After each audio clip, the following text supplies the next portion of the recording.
आज हम करेंगे UP board class 10th science का इकाई फर्स्ट रासायनिक अभिक्रियाएं एवं समीकरण से संबंधित बहुविकल्प प्रश्न। और ये सभी बहुविकल्प प्रश्न बोर्ड एग्जाम में पूछे जा चुके हैं। शुरू करते हैं। पहला क्वेश्चन है हमारे पास, रासायनिक अभिक्रिया दे रखी है। तो ये इस प्रकार रासायनिक अभिक्रिया, इसमें वाई की वैल्यू हमें बतानी कि वाई क्या होगा। तो हम देख रहे हैं इसे 2FeCl3 हमें दिया हुआ है। इसमें 2FeCl3 plus 2H2O plus Y से क्या बन रहा है 2FeCl3 plus H2SO4 plus 2HCl। हम देख रहे हैं आंसर में भी एक सल्फर है, H2S है, SO2 है, वह Cl2 है। तो देखते हैं यहाँ पर हमारे पास जो लेफ्ट हैंड साइड है हमारे पास, इसमें कहीं पर भी S नहीं है, लेकिन हमारे राइट हैंड साइड में S है। इसका मतलब S तो जरूरी होगा। और यहाँ पर हम देख रहे हैं O कितने हैं हमारे पास, 2 O हैं, लेकिन यहाँ पर कितने O हैं, 4 हैं। इसका मतलब 2 O की जरूरत और पड़ेगी, जो कि ऑप्शन में एक ही है, SO2 यानी कि सल्फर डाइऑक्साइड SO2 इसका आंसर हो जाएगा। अगला क्वेश्चन देखते हैं। अगला क्वेश्चन है, ये भी समीकरण हमें पूर्ण करनी है। PCl5 दे रखा है और यहाँ पर डैश क्या आएगा, और ये हो जाएगा CH3COCl plus POCl3 plus HCl। अब हम यहाँ पर क्या देख रहे हैं कि यहाँ पर PCl5 है और यहाँ Cl3 3 4 और एक 5 सही है। यहाँ पर P है, यहाँ पर भी P है। इसका मतलब CH3CO, एक O बचा हुआ है और एक H। यहाँ यह जाएगा CH3CO, एक O ये वाला और एक H, ये बच जाएगा। इसका मतलब एसिटिक एसिड हमारे पास ये बचेगा। तो इसका ऑप्शन हो जाएगा ऑप्शन नंबर बी। अगला क्वेश्चन देखते हैं। क्वेश्चन नंबर 3 दिया हुआ है, रासायनिक समीकरण को पूर्ण करना है। इस रासायनिक समीकरण को हम पूर्ण करना है, किस प्रकार से करेंगे देखेंगे। इसमें दिया हुआ है NaOH प्लस क्या आएगा वो चीज़ देखनी है हमें, और CH3CO Na प्लस H2O। यहाँ पर हम देखेंगे कि NaOH आ रहा है। अगर हम जल की बात करें, जल होता है H और OH, तो यहाँ से Na और OH मिलकर NaOH बना रहे हैं, यानी कि ये और ये खत्म। तो यहाँ से क्या बचता है हमारे पास CH3COH। तो देख रहे हैं इसका क्या नाम है, इसका एसिटिक एसिड। तो इसका आंसर हो जाएगा, इसका भी आंसर है ऑप्शन नंबर बी। अगला क्वेश्चन देखते हैं। क्वेश्चन नंबर 4, डैश को गर्म करने पर ऑक्सीजन प्राप्त होती है। किसको गर्म करने पर ऑक्सीजन प्राप्त होगी, तो ये हो जाएगा इसमें लेड नाइट्रेट, यानी कि PbNO3 का होल ट्वाइस।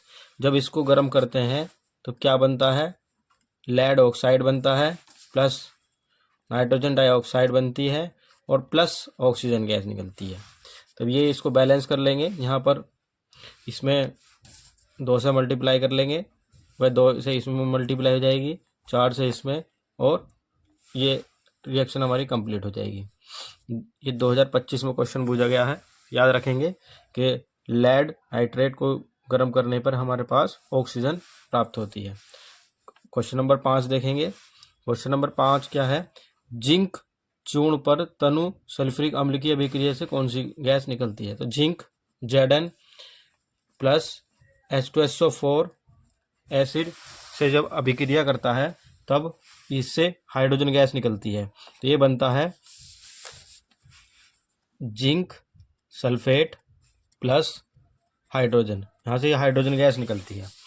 या जिंक ले सकते हैं या हम मैग्नीशियम भी ले सकते हैं, यहाँ पर दोनों ले सकते हैं। 2025 में क्वेश्चन पूछा गया है। अगला क्वेश्चन देखते हैं। क्वेश्चन नंबर 6, संयोजन अभिक्रिया का उदाहरण है। तो संयोजन अभिक्रिया क्या होती है, संयोजन अभिक्रिया का मतलब है जिसमें 2 या 2 से अधिक तत्व मिलकर एक यौगिक बनाते हैं। तो यहाँ पर है कार्बन का वायु में जलना। जब कार्बन ऑक्सीजन की उपस्थिति में जलाई जाती है तब कार्बन डाइऑक्साइड बनता है, यानी कि 2 या 2 से अधिक तत्व मिलकर क्या बना रहे हैं, एक तत्व बना रहे हैं। तो ये क्या हो जाएगी, एक संयोजन अभिक्रिया हो जाएगी। इसका ऑप्शन हो जाएगा नंबर ए। अगला क्वेश्चन है, रासायनिक अभिक्रिया कि इसमें कौन सी रासायनिक अभिक्रिया होगी। देखते हैं, Fe प्लस CuSO4 से बन रहा है FeSO4 प्लस कॉपर।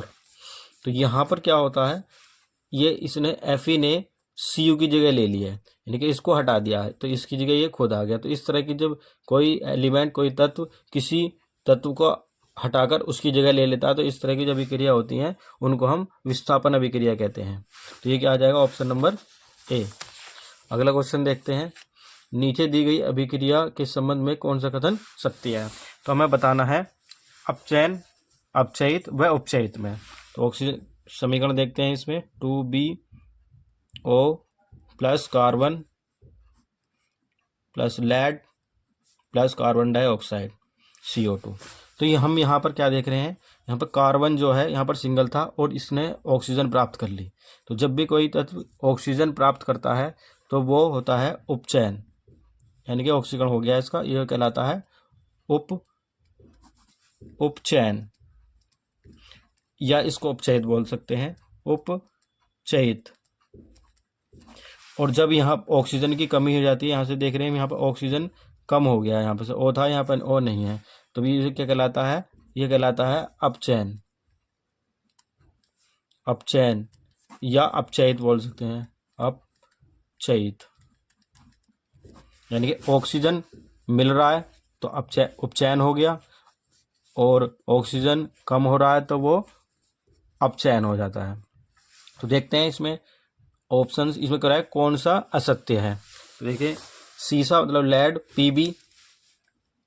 पीबी अपचयित हो रहा है, नहीं, अपचयित तो केवल लेड ऑक्साइड हो रहा है, तो ये पहला गलत है। दूसरा, कार्बन डाइऑक्साइड उपचयित हो रहा है, कार्बन डाइऑक्साइड उपचयित नहीं हो रहा है, केवल कार्बन ही उपचयित हो रहा है, तो दूसरा भी गलत है। तीसरा देखते हैं, वैसे तो हमें गलत ही बुझा है, तो इसमें पहला और दूसरा आंसर हो जाएगा ऑप्शन ए। इनको भी देख लेते हैं कि कार्बन उपचयित हो रहा है, तो कार्बन उपचयित हो रहा है, बिल्कुल सही बात है। कार्बन में ऑक्सीजन बढ़ रहा है, तो ऑक्सीजन बढ़ने पर क्या होता है, उपचयन होता है। अगला, लेड ऑक्साइड अपचयित हो रहा है, तो लेड ऑक्साइड अपचयित, बिल्कुल अपचयित हो रहा है, क्योंकि ऑक्सीजन की इसमें कमी हो रही है। अगला देखते हैं, क्वेश्चन नंबर 10, निम्नलिखित रासायनिक समीकरण को पूर्ण करने में निम्नलिखित में से कौन सा यौगिक प्रयुक्त होता है। तो यहाँ पर देखेंगे, दिया हुआ है CH3COO Na प्लस में क्या जोड़ा जाए CO की उपस्थिति में कि हमारे पास CH4 प्लस Na2CO3 प्राप्त हो। तो हम यहाँ पर क्या देख रहे हैं कि यहाँ पर Na2 कितने, 2 हैं, तो हमें Na ही लेना पड़ेगा, और Na वाला एक ही है यहाँ पर, यानी NaOH। तो यहाँ से देखेंगे, यहाँ से ये Na2CO3 ये बाहर हो जाता है, तो CH4 बनेगा, बिल्कुल सही आ रहा है, तो इसका ऑप्शन नंबर हो जाएगा बी। अगला क्वेश्चन देखते हैं, अगला क्वेश्चन रिपीट हो गया फिर दोबारा से, कौन सी धातु अम्लों से अभिक्रिया कर हाइड्रोजन को विस्थापित करती है। तो अभी हमने बताया था जिंक, एक रिएक्शन आई थी अभी, ये देख रहे हैं, जिंक अम्लों से अभिक्रिया करने के बाद हाइड्रोजन गैस बाहर होती है।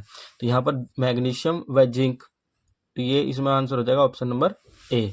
अगला क्वेश्चन देखते हैं, एग्जाम्पल क्वेश्चन नंबर 12, निम्नलिखित रासायनिक समीकरणों को पूरा कीजिए।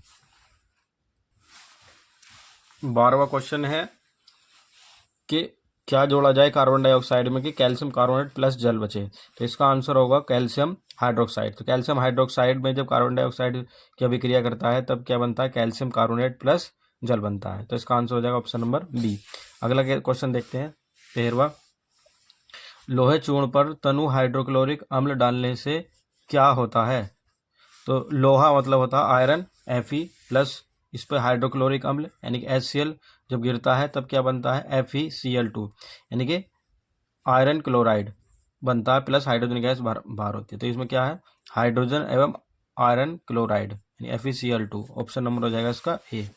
अगला क्वेश्चन देखते हैं, क्वेश्चन नंबर 14, अभिक्रिया HCl प्लस NaOH, तो NaCl प्लस H2O बनता है। तो यह किस प्रकार की अभिक्रिया है।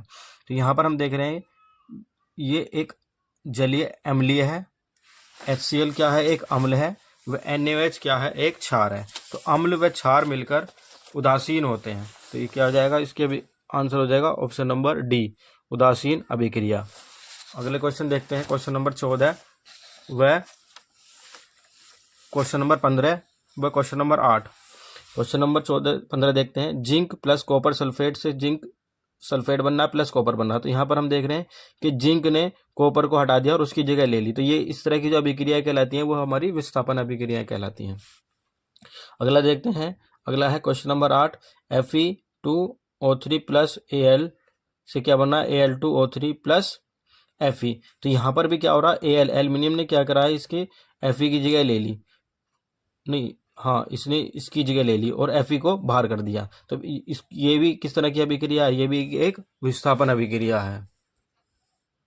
अगला क्वेश्चन है हमारे पास, अवक्षेपण अभिक्रिया है। तो अवक्षेपण अभिक्रिया क्या होती है, अवक्षेपण अभिक्रिया जब दो जलीय विलयन मिलकर एक ठोस पदार्थ बनाते हैं तो वो ठोस पदार्थ क्या कहलाता है हमारे पास, अवक्षेप कहलाता है। और इस तरह की जो अभिक्रिया कहलाती है अवक्षेपण अभिक्रिया कहलाती है। हम देख रहे हैं यहाँ पर दो जलीय पदार्थ मिलकर ठोस बना रहे हैं और एक जलीय बना रहे हैं, बिल्कुल सही है। यहाँ पर देख रहे हैं दो जलीय मिलकर दो जलीय और द्रव बना रहे हैं, ये नहीं हो सकता, ठोस होना ही नहीं चाहिए, ठोस और गैस ये इनसे कोई मतलब नहीं है हमारा, तो ये हो जाएगा ऑप्शन नंबर ए, जलीय मिलकर क्या बनाते हैं, एक ठोस पदार्थ बनाते हैं। अगला क्वेश्चन देखते हैं, अगला क्वेश्चन है, जिंक प्लस कॉपर ऑक्साइड से क्या बन रहा है, कॉपर प्लस जिंक ऑक्साइड ये बन रहा है। तो ये किस प्रकार की अभिक्रिया है, तो देखते हैं, जिंक प्लस कॉपर ऑक्साइड से बनना है कॉपर प्लस जिंक ऑक्साइड। तो यहाँ पर हम देख रहे हैं कॉपर ऑक्साइड से ऑक्सीजन कम हो गया और ऑक्सीजन कम का मतलब है यहाँ पर अपचयन होना। तो ये क्या हो गया है, अपचयन कह सकते हैं या कह सकते हैं इसे अपचयित। अब आगे देखते हैं, जिंक में क्या हो रहा है, एक ऑक्सीजन जुड़ गया, तो इसे क्या कह रहे हैं, ऑक्सीजन कह सकते हैं या उपचयन कह सकते हैं, उपचयन कह सकते हैं या उपचयित कह सकते हैं। अब देखते हैं इसमें क्या आ रहा है, जिंक अपचयित होता है, जिंक अपचयित होता है, नहीं ये तो उपचयित होता है। अगला देखते हैं, कॉपर ऑक्साइड अपचयित होता है, कॉपर ऑक्साइड अपचयित होता है, हाँ बिल्कुल सही बात है, वो कॉपर ऑक्साइड क्या होता है, अपचयित होता है। अगला क्वेश्चन, सूर्य के प्रकाश एवं पर्णहरिम की उपस्थिति में कार्बन डाइऑक्साइड तथा जल संयोजन से निम्नलिखित में से कौन सा यौगिक बनता है, तो ये बनता है इसमें से ग्लूकोज बनता है। अगला क्वेश्चन देखते हैं, निम्नलिखित अभिक्रिया